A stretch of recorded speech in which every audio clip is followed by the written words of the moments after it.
नमस्कार दोस्तों, आप इन कलाकारों को अच्छे से जानते हो। एक है इरफान खान, दूसरे ऋषि कपूर। और हम आज आपको इनके कुछ सच बताने वाले हैं। इस सच को हर एक आदमी को वाकिफ होना बहुत जरूरी है। आइए जानते हैं क्या है वो सच। यार सैनी, आप लोगों के साथ आज कुछ ऐसा शेयर करने जा रही हूँ जिसके बारे में शायद ही आप लोग जानते होंगे और शायद ही आप लोगों ने सोचा होगा।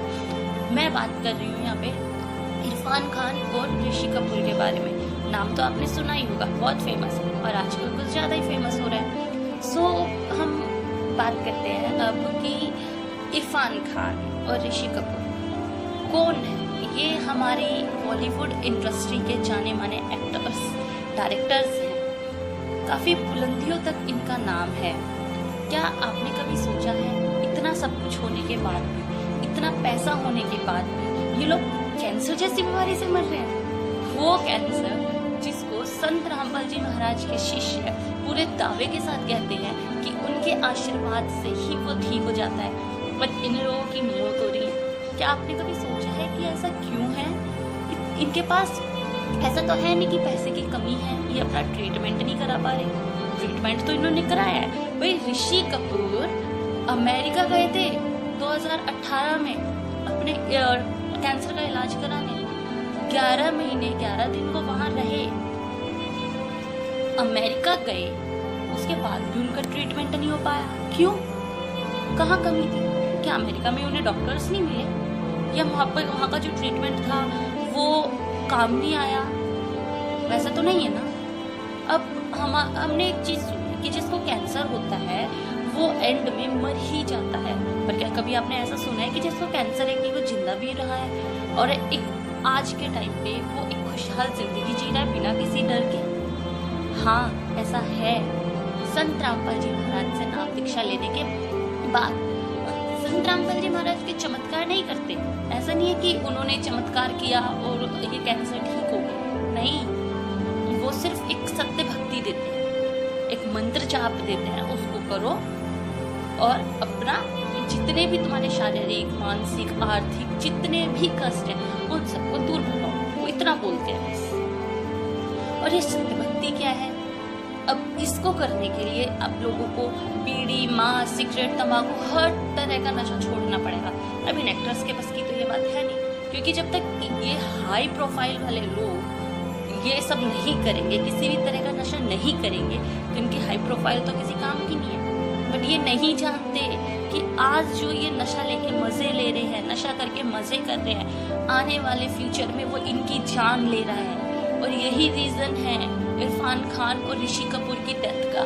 इन्होंने अपने टाइम पे, जिस टाइम इन्हें भगवान बचना चाहिए था, जिस टाइम इन्हें सतभक्ति करनी चाहिए, जिस टाइम इन्हें सतभक्ति करनी चाहिए थी, उस टाइम इन्होंने अय्याशियां करी। ये अपने करियर में इतना ज्यादा डूब गए कि ये भूल गए कि जो ये कर रहे हैं उससे इनकी आने वाली जिंदगी में क्या असर होगा। ये इतना ज्यादा नशा करने लगे कि बिना नशे के तो इनकी जिंदगी खत्म होनी जैसी हुई थी।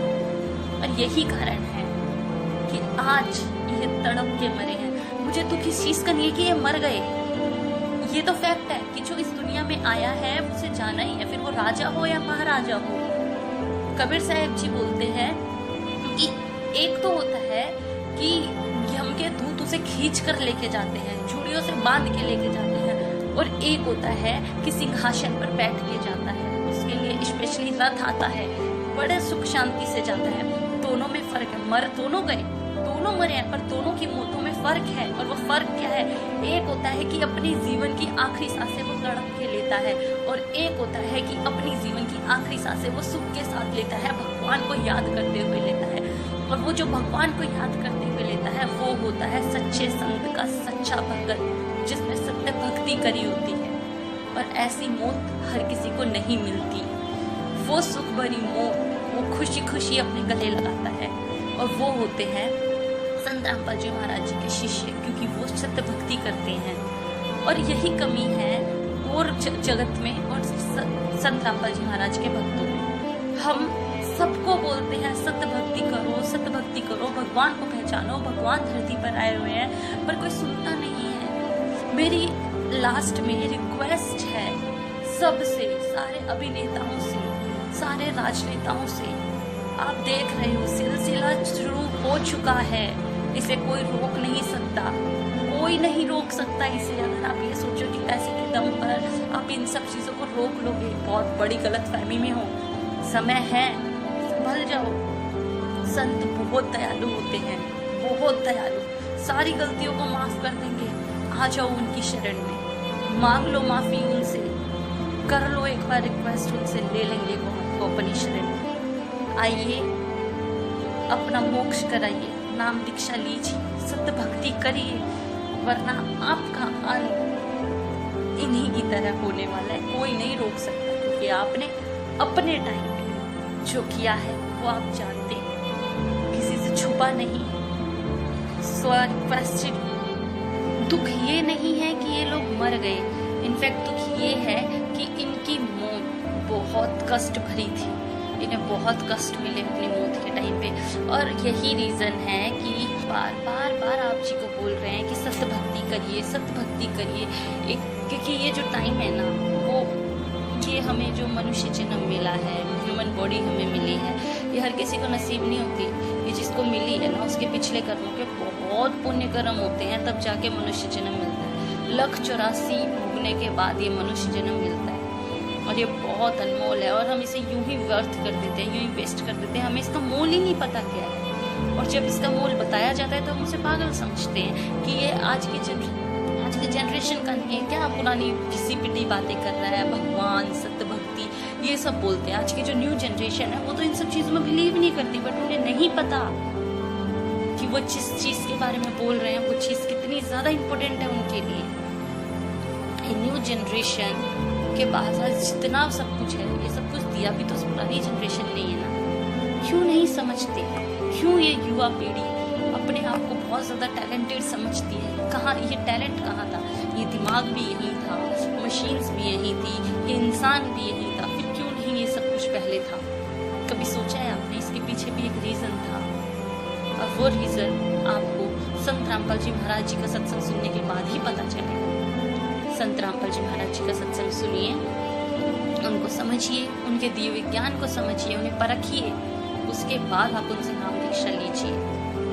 नाम दीक्षा लीजिए, अपना मोक्ष कराइए, अपना कल्याण कराइए, अपने आत्मा का मोक्ष कराइए। आप जी नहीं जानते कि ये कितना ज़्यादा गोलमाल है, आपको समझ में ऐसे नहीं आएगा। इसलिए बार आपसे डीपली रिक्वेस्ट है, संत रामपाल जी महाराज जी का सत्संग सुनिए। उनके सत्संग का लिंक मैं आपको नीचे डिस्क्रिप्शन बॉक्स में दे दूँगी।